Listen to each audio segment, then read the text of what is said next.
Well, good morning once again.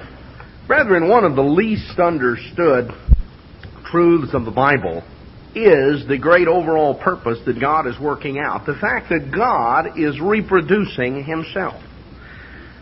Just Genesis chapter 1 brings this out, as well as other things. We find in Genesis chapter 1 that in the beginning God created the heavens and the earth. We find as we come through the account that is given here in Genesis chapter 1 that, as it brings out, for instance, down in verse 21, that God created great whales and every living creature that moves, which the waters brought forth abundantly after their kind. And God saw that it was good, and He blessed them, and He said, "Be fruitful and multiply, and fill the waters and the seas, and let the fowl multiply in the earth." And in verse 24, God said, "Let the earth bring forth the living creature after his kind, cattle and creeping thing, and beast of the earth after his kind." And it was so. God made the beast of the earth after his kind, and the cattle after their kind, and everything that creeps upon the earth after his kind, and God saw that it was good. God made the animals. He made all of the land creatures. He made the fish of the sea and the birds of the air. And He made all of these creatures to reproduce after their kind. There's no room here for evolution. The birds didn't evolve into, fish didn't evolve into, into birds, or dinosaurs didn't evolve into birds. And fish didn't evolve into land animals, and mice or little ferret-like creatures didn't evolve into monkeys, and monkeys didn't evolve into people. Absolutely ridiculous. There's no way that you can square an idea like that, either with the laws of science or with the account that is given right here. God created the various kinds of animals, and they reproduce after their kind. Now, there is variety within a kind. There are a lot of dogs. There are big dogs, little dogs, shaggy dogs, short-haired dogs, all sorts of dogs, but they're dogs. And if you've got a dog that's expecting a litter, you know it's a litter of puppies. You're not wondering, if one of them's going to be a cat.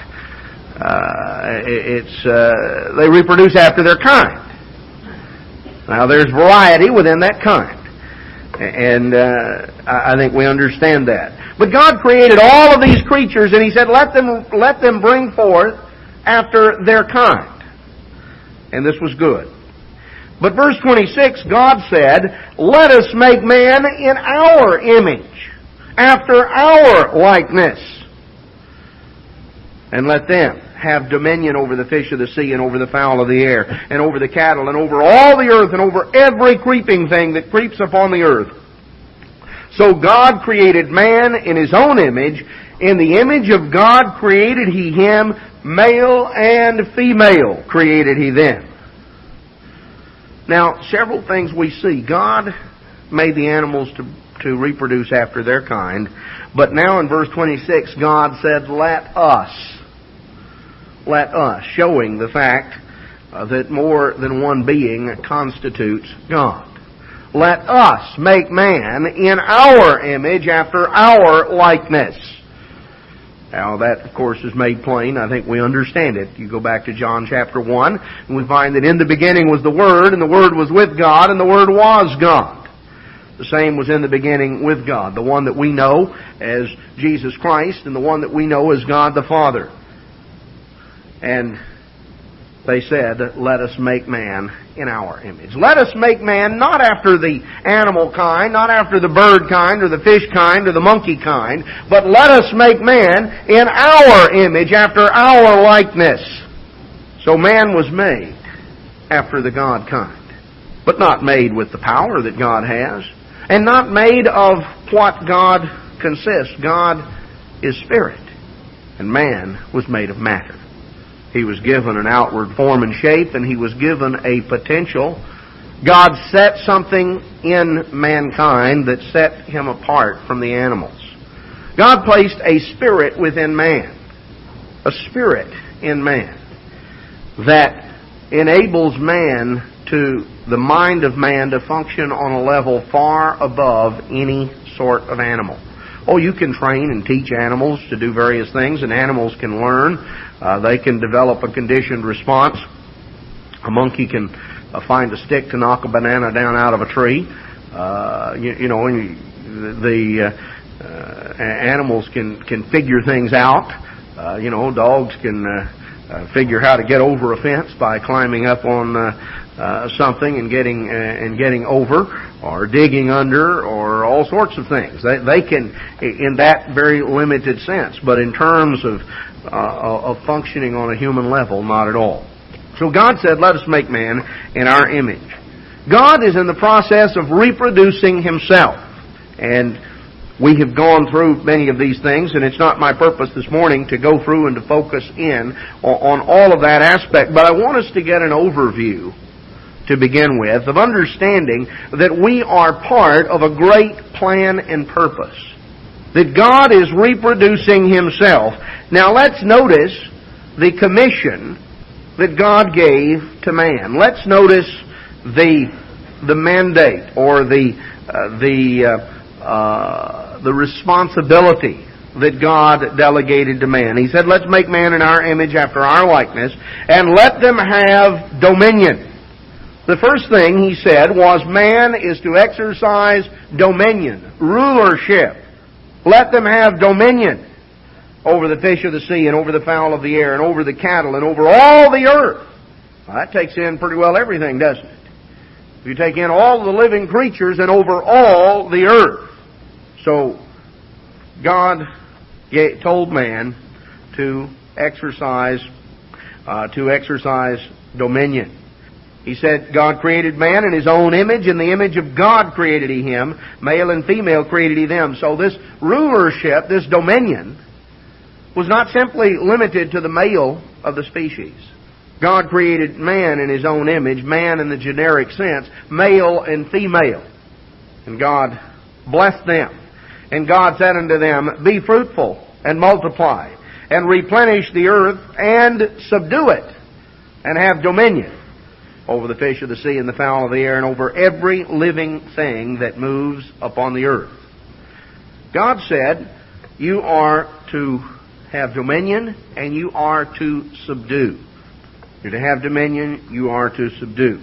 Now, if we come on down, we have in chapter 2 a more detailed account of the creation. We find, of course, that really the chapter 1, the break from chapter 1, is really after verse 3 of chapter 2. The first 3 verses of chapter 2 would most logically be the ending of chapter 1, because that's where we're going through the day-by-day accounts. You know, the chapter endings, or the chapter divisions, were added in by men later. This was not the original text, just flowed straight through.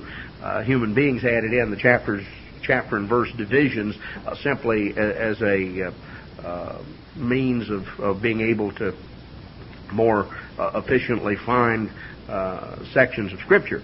Because after verse 3 here of Genesis 2, we have the Sabbath, and then in verse 4 of chapter 2, we pick up a more detailed story that focuses in on one aspect of what had been told earlier in Genesis 1. We find that God planted a garden, and we find that in verse 7 it talks about that He formed man of the dust of the ground, breathed into his nostrils the breath of life. The man became a living being. And God planted this garden eastward in Eden, and there He put the man whom He had formed. And as we come on down in verse 15, the eternal God took the man, put him into the Garden of Eden to dress it and to keep it. We find up in verse 5, you see, when God had made all of the plant and animal life, in verse 5 of Genesis 2, every plant of the field before it was in the earth, and every herb of the field before it grew, for the eternal God had not caused it to rain upon the earth, and there was not a man to till the ground. But This was, of course, at the end of after 5 days. There was not a man to till the ground, but God then solved that by creating a man. And He put him in the garden, and man was told to dress it and to keep it, in verse 15. I want to call your attention to several words that are used here. We find that God told mankind that He was to exercise dominion. He was to subdue the earth. He was to dress and keep. Now, each of these words, it's interesting sometimes to go through and to look up how some of those words are used elsewhere. The word that's translated dominion, let him have dominion, is a word that means rulership. And that is, if we're going to look at initially at 4 specific things that God told man to do that together describe the role that mankind has. Because mankind was put on this earth, made in the image of God, to serve as a steward of God, as an heir. Ultimately, we are right now stewards, but ultimately we are to go beyond simply being a steward, being a servant, to being born into the very family, because God is reproducing Himself. Now, these components of rulership, of subduing, of all of the things that are mentioned here are attributes of the role that God Himself plays. God Himself has, and He made man to exercise that. This first aspect of having dominion, this is the same word that's used back in Leviticus 25. And here it's talking about, in Leviticus 25, it talks about a servant, servants that you would have. In verse 43 it says, "You shall not rule over him with rigor, but shall fear your God." Now the word rule here is the same word that's used back in Genesis chapter 1 and verse 28, where it talks about dominion. You shall not rule, you shall not exercise dominion with rigor, with hardness, without mercy and compassion. So it says in verse 46, speaking here of the strangers that would be servants to Israel, and He says, "You shall take them as an inheritance of your children after you, to inherit them for a possession. They shall be your bondsmen. But over the brethren, your brethren, the children of Israel, you shall not rule over one another with rigor. You shall not exercise dominion with hardness." Same expression on down in verse 53, where it says, "As a yearly hired servant shall he be with him, and the other shall not rule, shall not exercise dominion with rigor." So we read here of rulership, and the fact that rulership, as God intended it, was not something to be exercised in a way that ignores the importance of compassion or of mercy. Rulership is not something that is to be exercised without the right kind of balance. In Psalm 72 and verse 8, speaking here in Psalm 72 and verse 1, it says, "Give the king your judgments, O God, and your righteousness unto the king's son. He shall judge your people with righteousness and your poor with judgment." On down in verse 8, "He shall have dominion also from sea to sea, and from the rivers unto the ends of the earth." This verse, by the way, is sort of an interesting verse, as just an aside, but this was the basis of the British government creating what they called the Dominion of Canada. That was the official status of Canada, was a dominion, and it was based on on Psalm 72 verse 8. Was the motto: dominion from sea to sea, from the Atlantic to the Pacific. Dominion from sea to sea, and from the river unto the ends of the earth, which were considered on up to the North Pole, the polar caps. That was the ends of the earth. You can't go any further than that when you get up there. And sort of interesting that they focused in on this verse. But here it says, you shall have dominion or have rulership. The point that I'm making is that the first mandate that God gave man was a mandate of rulership. It involved rulership. It involved exercising rulership. And there is a rulership that is to be exercised by human beings over the earth, over the animals. That's not something that's wrong. You know, there's all sorts of ideas around these days, and you realize, you know, some people go overboard in a variety of ways.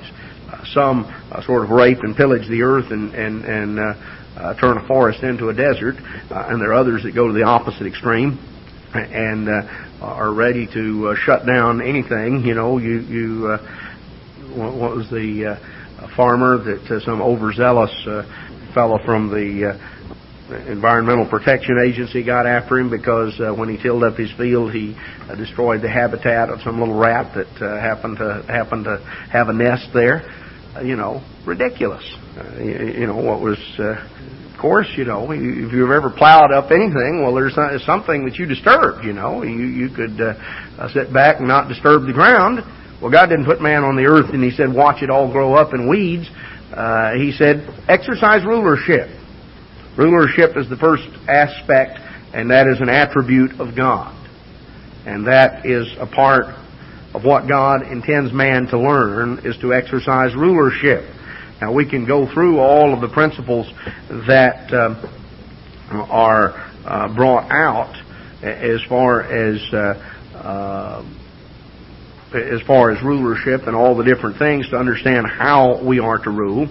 There's another verse that is used. There's another word that was used there. He is to have exercise dominion, and he was told to subdue. To exercise dominion and to subdue. And to subdue means to bring under control. And that, of course, is one aspect that ties in with rulership. The word that's translated subdue is the word that's used back in Jeremiah 34 in verse 11 when it says, afterward they turned and caused the servants and the handmaids whom they had let go to return, and they brought them into subjection. They brought them back under control for servants and for handmaids. On down in verse 16, you turned and polluted my name and caused every man his servant and every man his handmaid whom you had set at liberty at their pleasure to return. And you brought them into subjection to be unto you for servants and for handmaids. Now, the point here, the word in subjection, to subdue, to bring under control, to make subject to. So, God gave mankind, male and female, a responsibility to exercise rulership and to bring under control.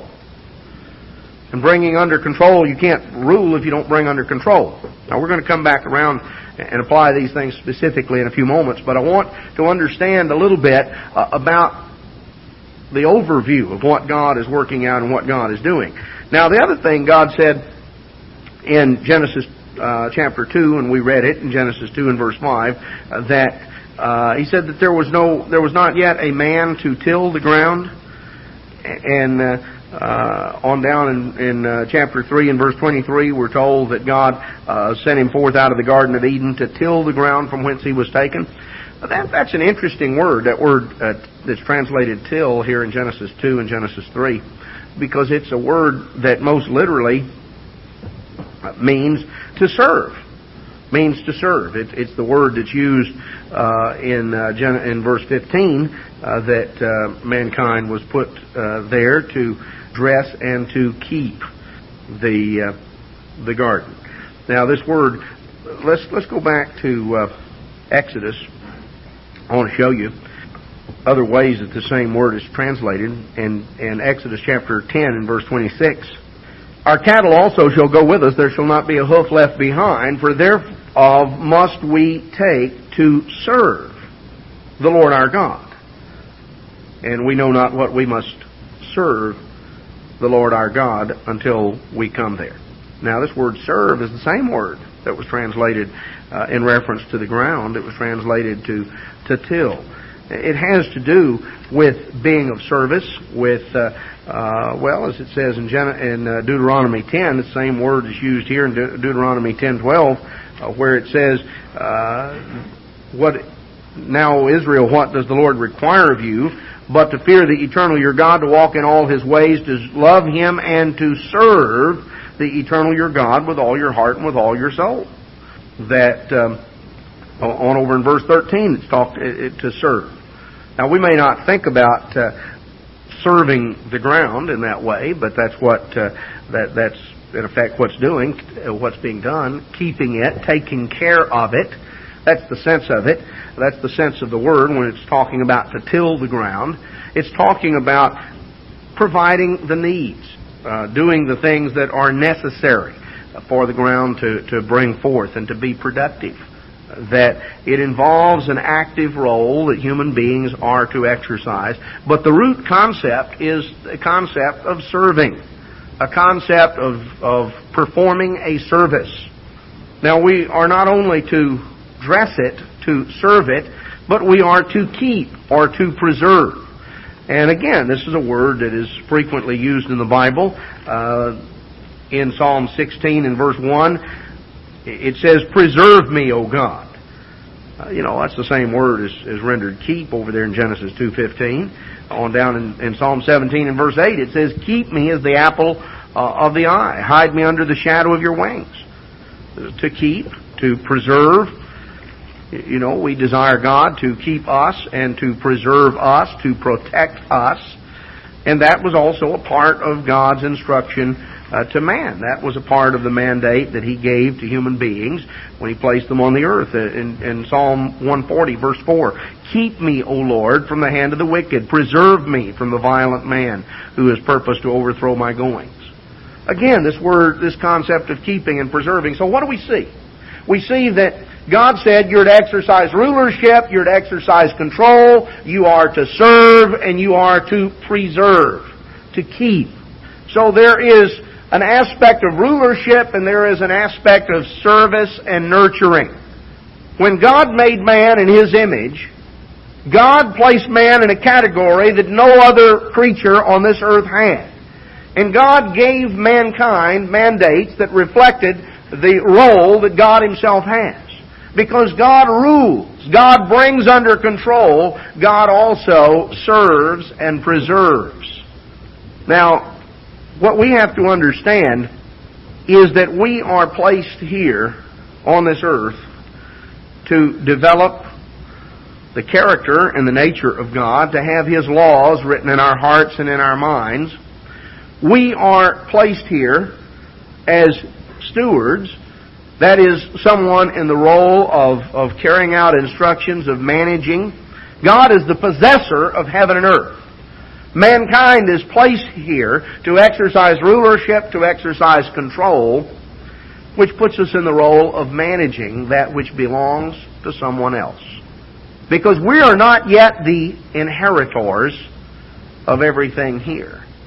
It all belongs to God, and we are the heirs. God ultimately intends that we will inherit the earth. But you and I have not inherited it yet. We are here, and it is God's. And He has given us a responsibility.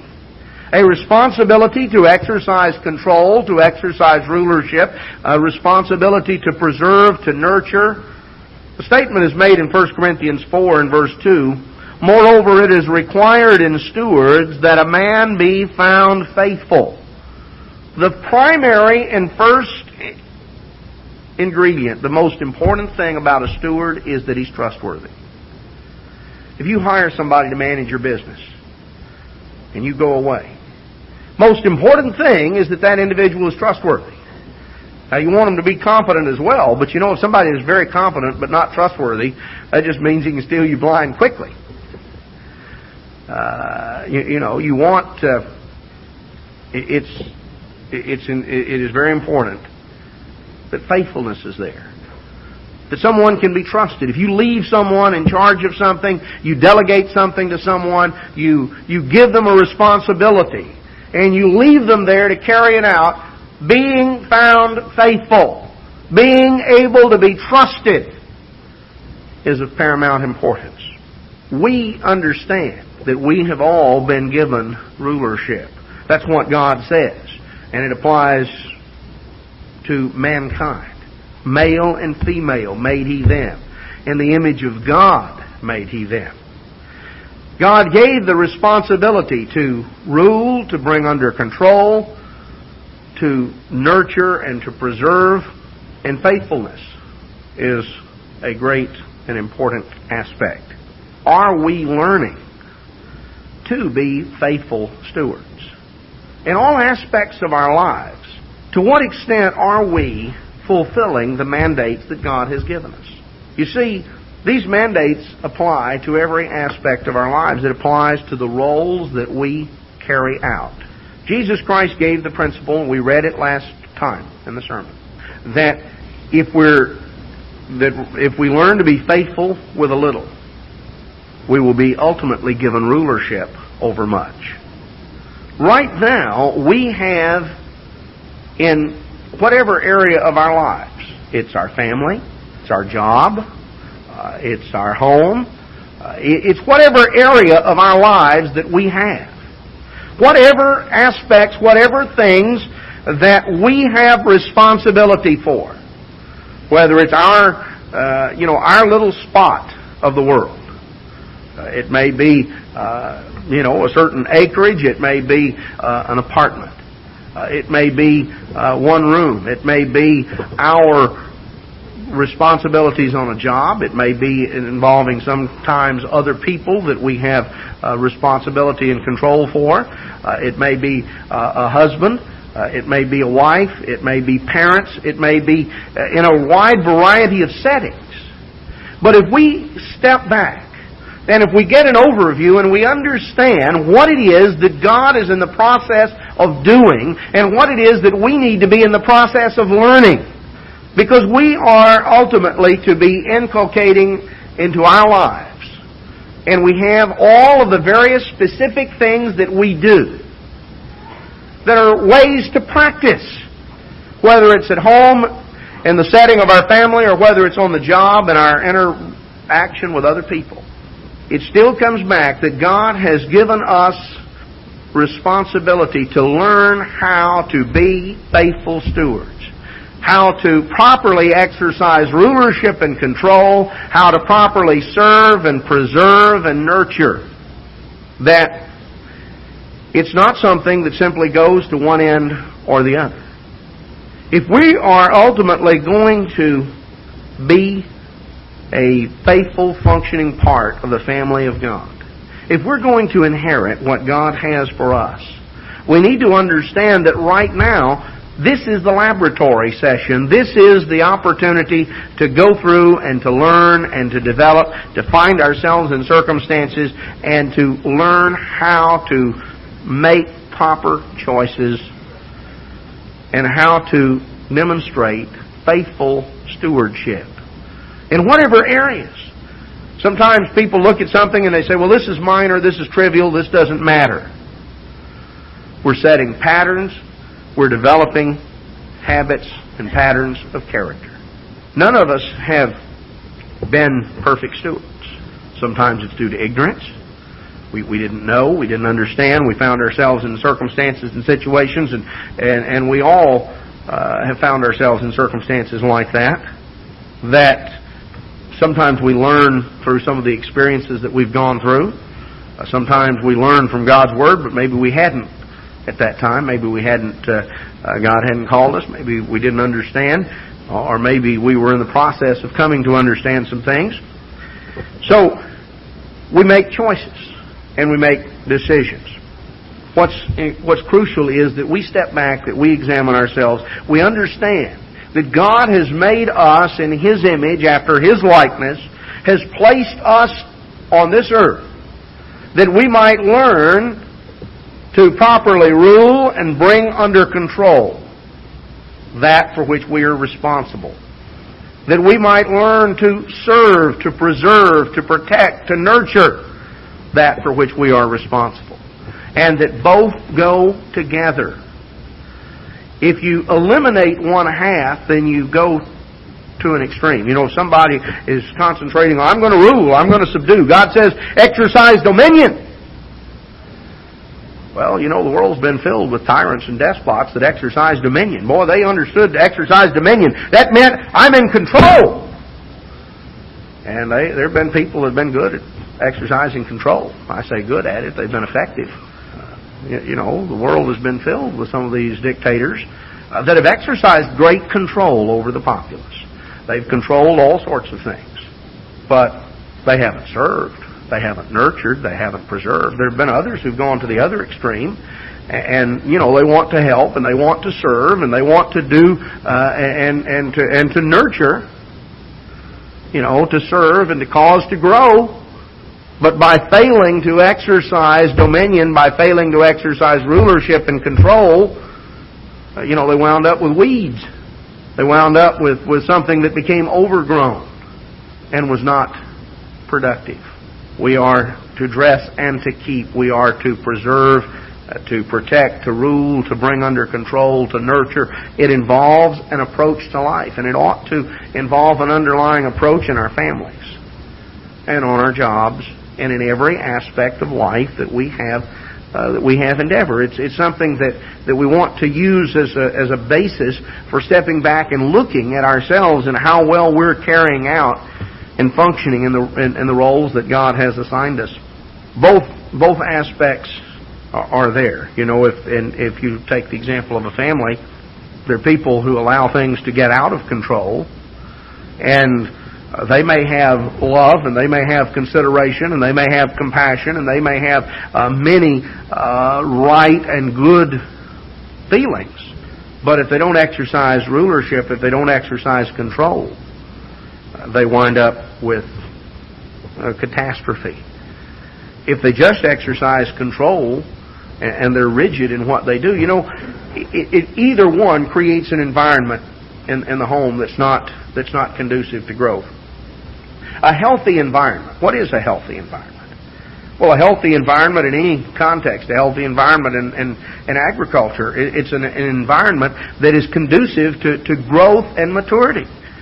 You know, if you create a healthy environment, a healthy growing environment, this is where a plant, an animal, a person, it's where in any situation, in whatever context, whether you're talking about a family context or whether you're talking about agriculture, where growth takes place and it's healthy, that means it matures, it develops, it reaches its potential, it bears fruit, that is useful, that is healthy, that is the object, the purpose of why it exists.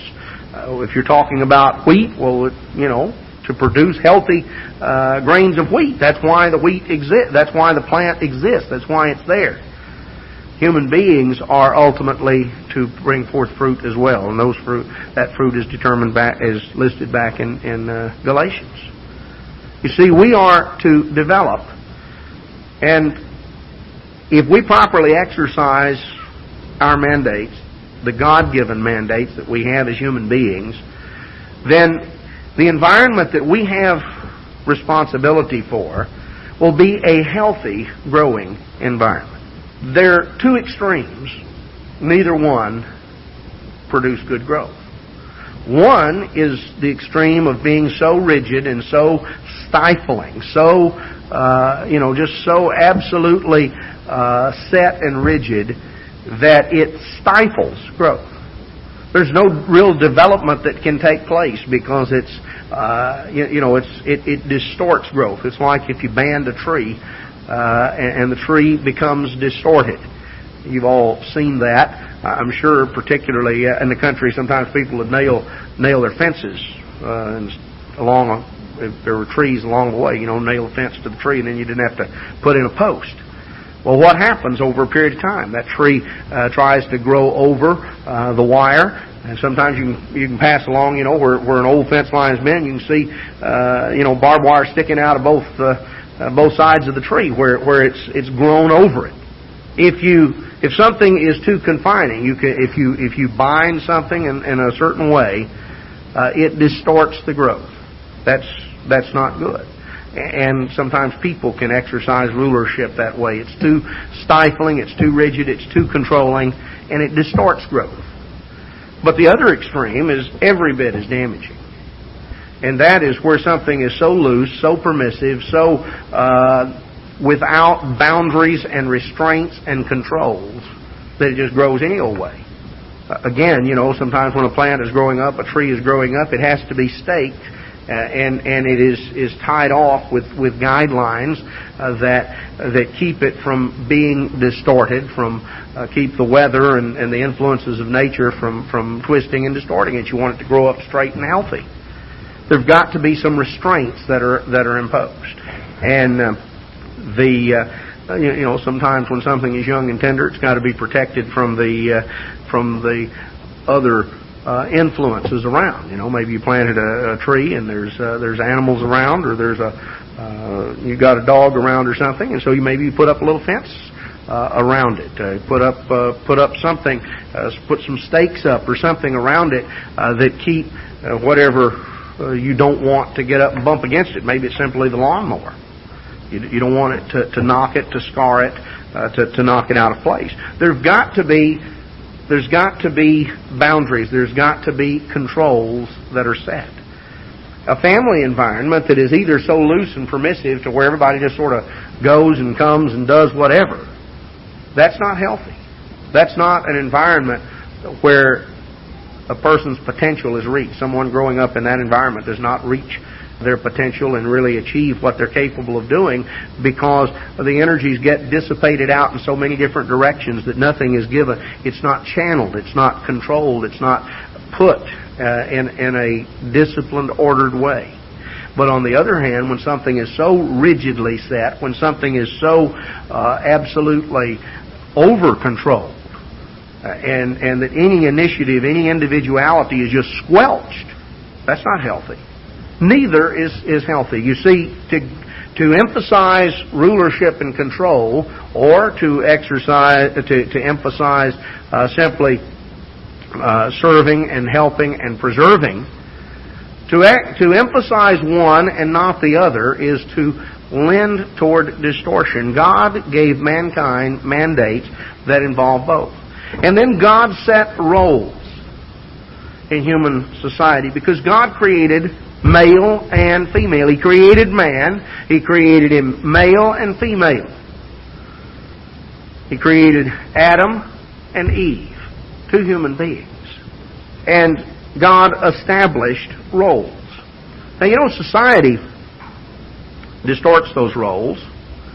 Society has devalued these roles and has distorted the value of the roles that God has given to men and women, because it is only by properly appreciating the roles that God has established, the values that God has established, if we understand why we understand the mandates that God has given us as a basic approach, we realize that we are in training to inherit from God, the Lord High God, the possessor of heaven and earth.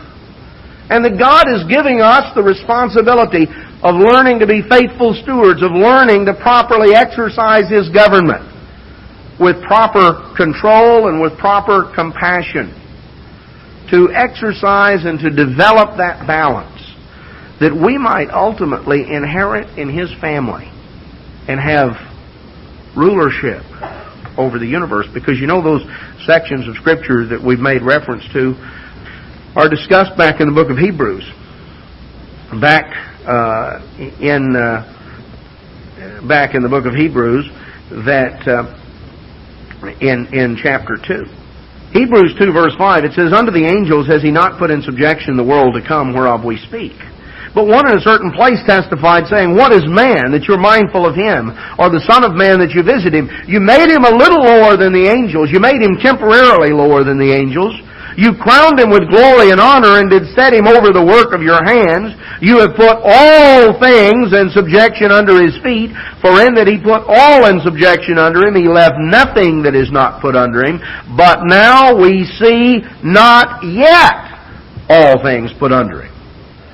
We do see Jesus, who was made Also, temporarily lower than the angels, for the suffering of death. We see Him now crowned with glory and honor, that by the grace of God He should taste death for every man. It became Him for whom are all things and by whom are all things, in bringing many sons unto glory, to make the captain of their salvation perfect through sufferings. You see, ultimately God is bringing many sons unto glory.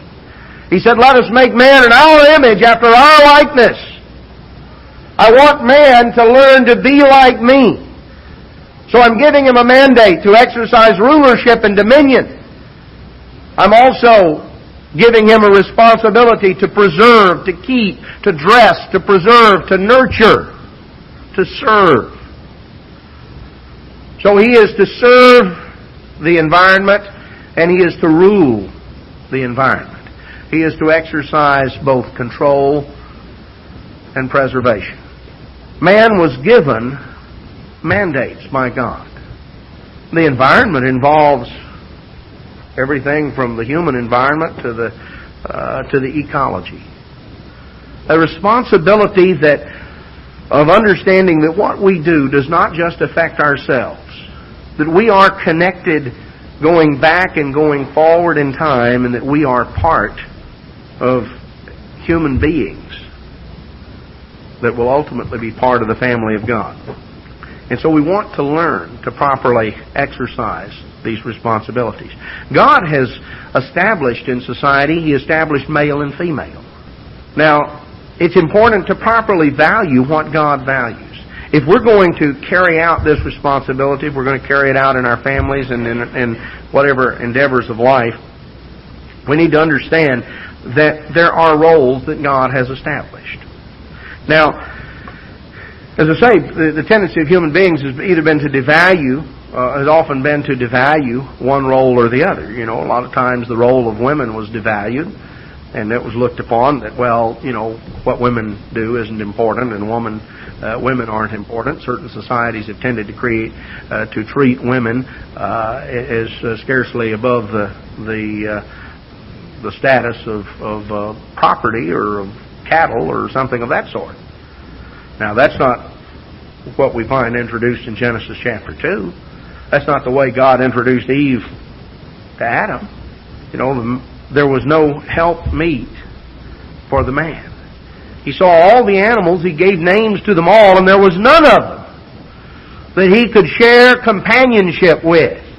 There was none of them that was in a position to give him the kind of help to be a mate, a companion, as was Eve, who was taken from Adam. God actually took a part of Adam and used it as the starting point in making Eve. You know, what's he doing? He's fathering children, which is, you know, sort of like a dog or a bull or something. He's not raising the children. He's not providing for the children. You know, we've sort of, seems like some have rewritten the 23rd Psalm. The government is our shepherd. You know, we shall not want. And the government will provide everything from the cradle to the grave. Well, God established the role that men and women had a role to play. Now, God didn't want them trying to play one another's role. You know, He didn't want either role devalued, and He didn't want a blending to where saying, well, there's no difference in the roles. You know, back in Genesis, or in Deuteronomy chapter 22 and verse 5, we're told, the woman shall not wear that which pertains unto a man, neither shall a man put on a woman's garment, for all that do so are abomination unto the eternal your God. Now, why would God say something like that? Why was it important? Why is there anything wrong with unisex when it comes to let's say the matter of dressing? Why does God desire that there be a clear masculine-feminine distinction right on down to the clothes we wear? You know, even a very fundamental, very basic distinction is laid out in 1 Corinthians 11, where the Apostle Paul, because of evidently certain problems that existed in the Corinthian church, had to address certain things, and he says in 1 Corinthians 11 and verse 1, "Be you followers of me, even as I also am of Christ. Now I praise you, brethren, that you remember me in all things and keep the ordinances." Keep the traditions that I delivered. "For I would have you to know that the head of every man is Christ. The head of the woman is the man. The head of Christ is God." So there are roles, there's structure. Every man praying or prophesying, having his head covered, dishonors his head. Now who is his head? Well, that's Christ. That's what it says in verse 3. Covering, having his head, his physical head, covered. Now what is that talking about? Well, let's come on down just a little bit and we'll see. Every woman that prays or prophesies with her head uncovered dishonors her head. For it's even all one as if she were shaven. And if a woman be not covered, let her also be shorn. If it's a shame for a woman to be shorn or shaven, let her be covered. For a man indeed ought not to cover his head, for as much as he is the image and glory of God, but the woman is the glory of the man. Now, as we come on down, it brings out that in verse 13, "Judge you in yourselves. Is it comely? Is it appropriate that a woman pray unto God uncovered? Does not even nature itself teach you that if a man have long hair, it's a shame unto him, but if a woman have long hair, it is a glory to her, for her hair is given her for a covering." See, it's not talking about wearing a veil. It's not talking about wearing a hat. You know, certain religions have seized one or two of these verses and they say, well, you see, you can't. Women ought to wear hats in church, or they ought to wear veils. Some of you came out of that. Well, that's not what it's talking about. It didn't say her hat is given to her for a covering, or a veil is given to her for a covering. It says that God designed something right into the way that men and women present themselves, that there's to be a distinction even in terms of the way in which we wear our hair. That if a woman has long hair, it's a glory to her. Her hair is given her for a covering, and a man is to have, if a man has long hair, it's a shame to him. It's a glory for a woman, and it's a shame unto a man. Now, God didn't specify the exact specific styles, and He didn't give the exact length of how many millimeters, constitutes long as opposed to short. But He makes the very clear distinction. He says that He describes shorn or shaven. Shorn is, cropped off or clipped off in a short or a masculine manner. Shaven, of course, is just peel bald. The distinction is that a man's hair ought to be short enough not to cover his head, and a woman's hair ought to be long enough to cover her head. That's what it uses the expression here in verses 3 and 4, talking about being covered or uncovered. Now, I think we can understand that, that basically there is a softer, more flowing, feminine look to a woman's hair. It's long enough to provide a covering to her head, and a man's hair is short enough or clipped to the point that basically it reveals the shape of his head, and it's not something that flows down and covers. Now that's a very physical matter, but it was important enough that Paul had to address the issue in Corinth, because the Greeks tended to go to extremes in some of those things and didn't properly value the distinctions that God had set. We, by the way we present ourselves physically, demonstrate to God whether or not we properly accept and appreciate the role that God has established for us. Now, understand that these roles are both, the male and the female role, are both of great value in God's sight. See, they both roles deserve honor. In Ephesians chapter 6, in verse 1, it says, "Children, obey your parents in the Lord, for this is right. Honor your father and your mother, which is the first commandment with promise." Now, He didn't say just honor your father. He said, honor your father and mother, which is the first commandment with promise. that it may be well with you, that you may live long upon the earth. Now, that, of course, is quoted from Exodus 20. It's quoted from the Ten Commandments, the Fifth Commandment. Honor your father and your mother. So honor is due to both the father and the mother. Now, he says this is the first commandment with promise because this is the commandment that sets the stage for everything else. It's the first commandment a child can learn. It's the very first commandment that a child is able to keep. A little child, a little small child, can learn to keep that commandment in a way that, thou shalt not commit adultery or thou shalt not murder. A child can't relate to those in nearly the personal way, or don't make an idol, or even have no other gods before the true God. A little child doesn't start with those commandments, really grasping and understanding those things, but the first commandment, and it holds out the promise for everything else.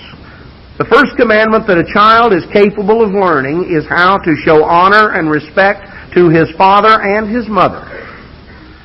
And you see, respect is the basis by which a society will hold together and function. God lays great importance on the value of respect. Respect that ought to be extended to our parents, because they're in the role of God to us.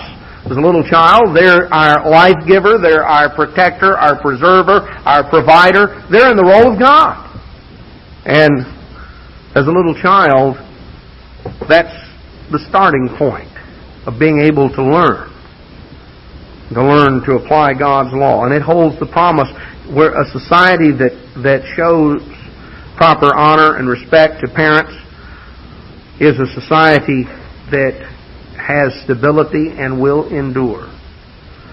And so there is a preservation over a period of time. A society that disregards parents, that disregards the elderly and has contempt and just indifference, is a society that is inherently unstable and is not going to endure because it won't be preserved.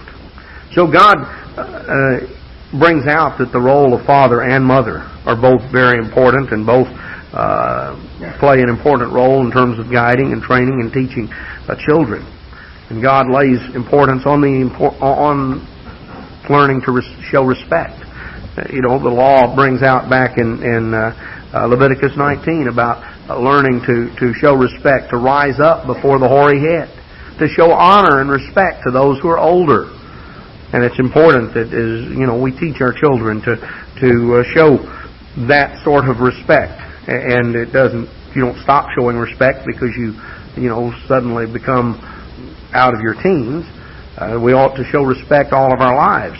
But there's a special respect that we would show to those who are older, those who are, let's say, of the generation of our parents, that there is a respect to which they are due, of recognizing a respect for age, a respect for office and position. We're told to show honor to the king, to show honor and respect to those who are in positions of rulership. We're to show respect for every human being, but we're to show a special respect for those who are set apart because of age, or who are set apart because of their position. That we're to respect that and to honor that, to realize that God establishes a structure, and that's the way that God intends things be, that there is structure that's established right on down in the family. And so if we're going to be able to function, we have to learn to function in the context of showing proper honor and respect. Now we find in Proverbs chapter 1, in verse 8, he says, "My son, hear the instruction of your father, and forsake not the law of your mother." This word instruction in verse 8 is a word that would probably more literally be rendered discipline. The discipline of your father. Forsake not the law, the Torah, the overall way of your mother. So it has to do with the father providing guidelines, with the mother providing a teaching. So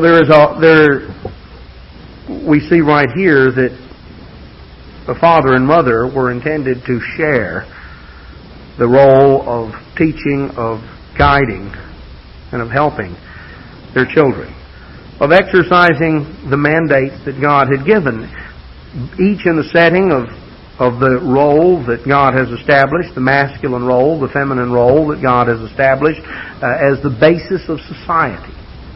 God has not intended that there only be one role and that women try to act like men and become masculine. And He didn't intend that men should become effeminate and try to act like women. But rather, God created two distinct roles that complement one another and that both are vitally important. God does not denigrate one and exalt the other. They are both vitally important. In Proverbs 31, speaking of the virtuous woman whose price is far above rubies, who is in that way priceless, God says. How valuable, what kind of value does God place on the role of a woman? Well, if she's virtuous, God says that the value is beyond calculation. Notice what He says in verse 26 of Proverbs 31. He says, she opens her mouth with wisdom, and in her tongue is the law of kindness. God didn't say that He made women of lower intelligence, or that the woman was not capable of being a source of wise counsel to her husband or to her children. It says she opens her mouth with wisdom, and her tongue is the law of kindness. She looks well to the ways of her household, eats not the bread of idleness, and the result, her children will rise up and call her blessed. Her husband also, and he praises her.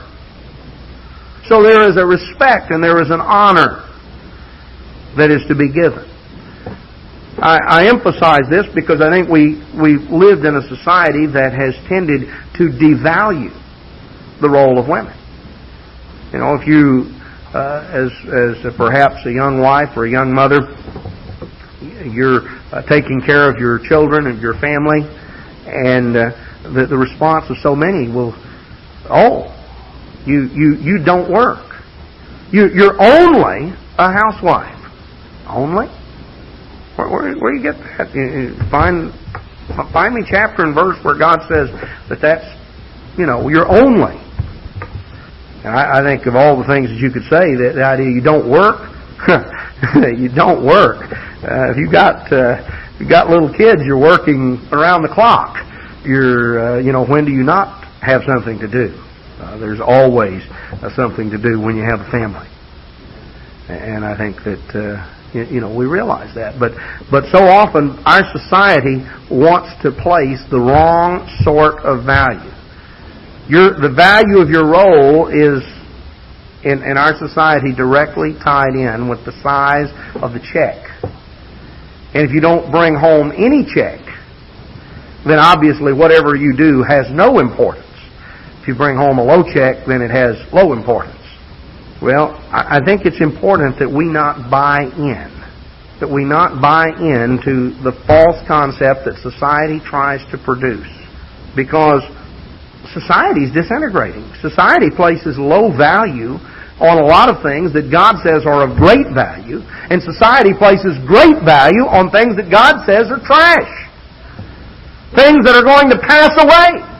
See, God has created us, we're not the happenstance of chance or blind evolution. We're the product of intelligent forethought, of planning and of purpose. We were created for a purpose. We were specifically created male and female. That's a part of the plan of the purpose of God. We have value because God has attached value. God has assigned different roles to male and female, and He wants us to value and to reflect our acceptance and our appreciation of those roles in the way that we present ourselves before Him. Right on down to the way that we physically groom ourselves, that we demonstrate to God our acceptance and our appreciation of the roles that He has set. But we should not approach that from a standpoint of thinking that one role is important and the other is trivial. Because God does not trivialize either the role of the woman or the role of the man. They are each roles that complement the other and are of great value. And that's important for us to have. And there are opportunities for both men and women to exercise the same mandates of exercising rulership and control, of nurturing and preserving and protecting and serving. You know, those fit in both the masculine and the feminine sphere of life. It carries through in any aspect. You know, it's can carry through in the home of trying to exercise rulership and control, to bring the home under control, even just physically, in terms of making it a pleasant environment, making it an environment that the family is going to want to spend time in. It carries through into child rearing, of exercising control, of exercising proper guidelines, setting those guidelines, of bringing under control, not letting things just go in an uncontrolled fashion, but realize that it's not just lining out in rigid control, but there is the aspect of serving and of nurturing, of preserving, of enhancing in a serving way. So all of it carries through. And so when we come then to the instructions that were given in the New Testament, as well as, of course, in the Old, but we have specific instructions that were given in the New Testament, because God's people were being surrounded or were living in the midst of a pagan, corrupt society. And they were coming out of those societies. People were coming out of a world that had been shaped by Greek thought and Greek values, and those values were not healthy. They weren't good. They weren't constructive in many areas of life. And so the Apostle Paul and the Apostle Peter and others spent time giving specific instructions about family life and about the values that were to be demonstrated, because in many cases they contradicted what was going on in the society around. We can look at society and we can see the ups and downs. We can see the ebbing and flowing of different values. But there's a constancy to what God says. God places value in Titus chapter 2. Titus chapter 2 and verse 1, Paul tells Titus, he says, "Speak you the things which become, or which lead to, which are conducive to sound doctrine."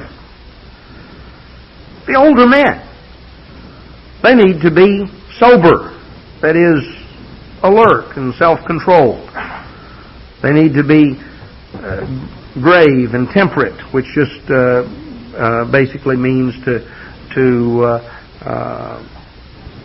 doesn't mean that they're not to be smiling or happy. The word grave carries with it the connotation of dignity. They have a responsibility in terms of setting an example for those who are younger. They're to exercise and to demonstrate self-control. They're to be sound in faith and in love and in patience.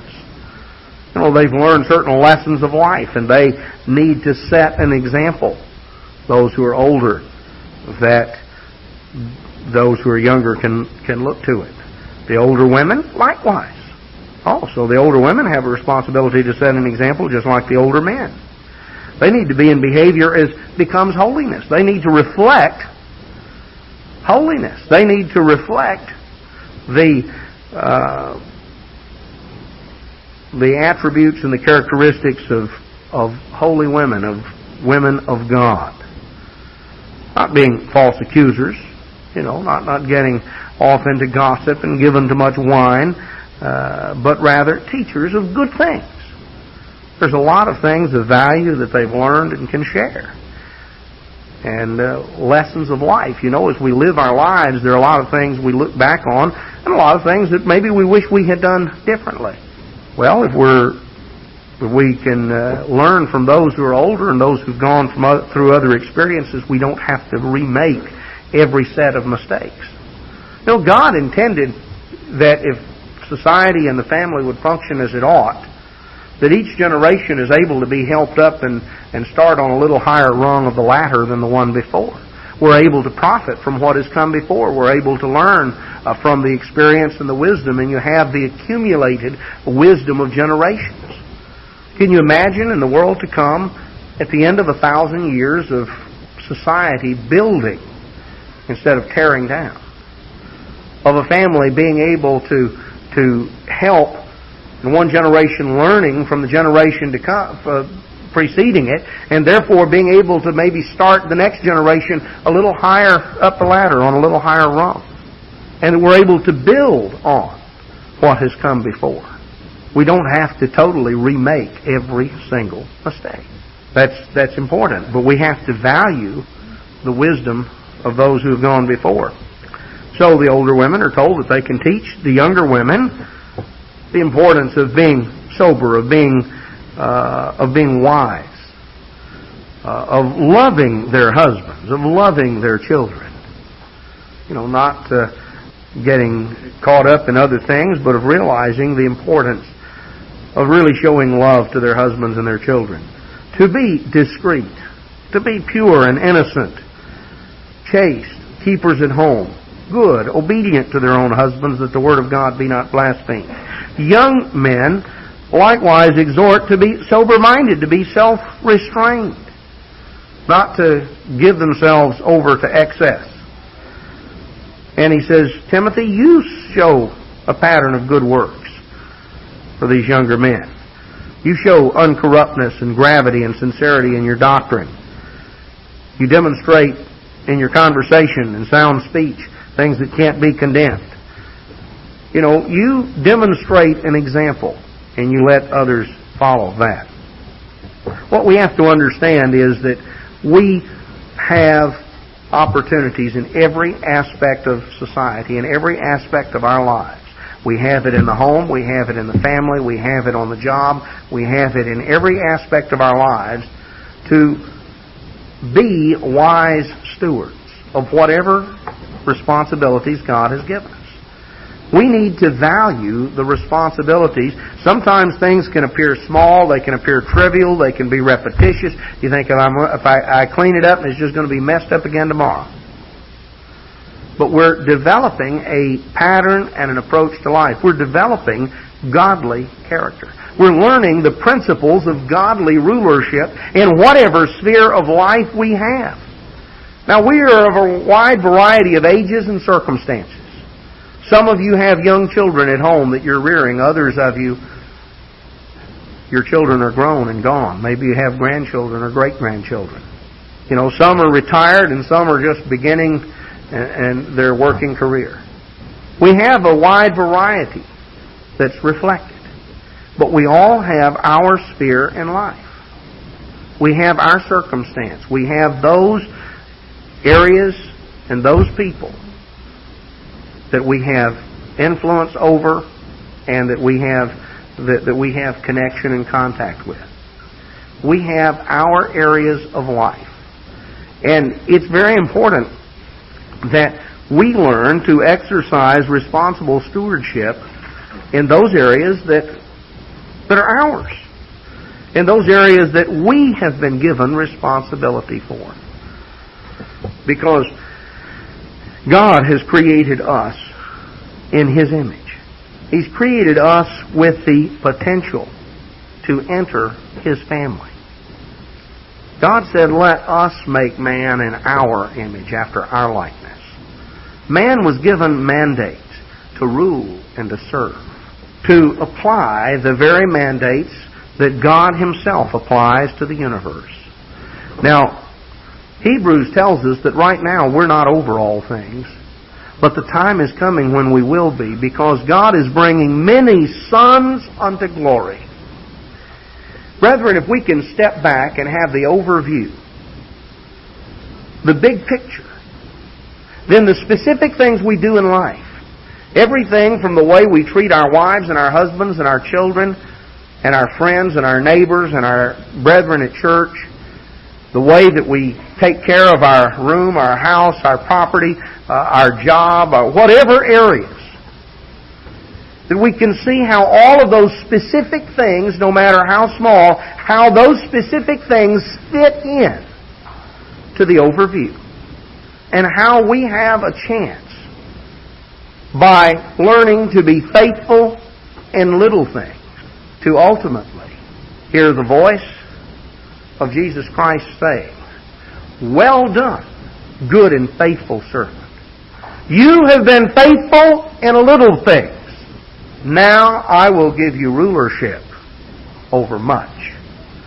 Enter you into the joy of your Lord."